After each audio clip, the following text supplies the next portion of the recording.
పిలుపుకు మేము కూడా అవసరం ఉన్నప్పుడే డీజిల్ పెట్రోల్ కారు వాడవాలి. నాకు మీటింగ్ ఉన్నది జేఆర్సీ కన్వెన్షన్లో. ఇక జూబ్లీ హిల్స్ చెక్ పోస్ట్ దగ్గర నేను తార్నాకా నుంచి పెట్రోల్ వచ్చాను. ఇప్పుడు ఈవీ వెహికల్ ఎక్కి ఆ మీటింగ్ వచ్చి మళ్ళీ తార్నాకా వెళ్తాను.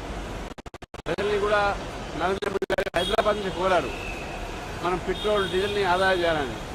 ఎక్కడైతే అవసరం ఉంటుందో తప్పదు, ఎక్కడైతే అవసరం ఉంటుందో పబ్లిక్ ట్రాన్స్పోర్ట్ వాడాలనేది చెప్పడం జరిగింది. ఈరోజు భారతీయ జనతా పార్టీగా ఒక అధ్యక్షుడిగా నేను కూడా ఒక ఎగ్జాంపుల్గా ఈరోజు చేయడం జరుగుతుంది. మ్యాక్సిమం ఎంత వీలుంటే అంత చేసే ప్రయత్నం నేను కూడా చేశాను. కార్యకర్తలు కూడా ఇదే పిలిపిస్తున్నాను, ప్రజలు కూడా పిలిపిస్తున్నాను. ప్రపంచం మొత్తంలో కూడా ధరలు ఇంతకుముందు ఎప్పుడో పెరిగినాయి.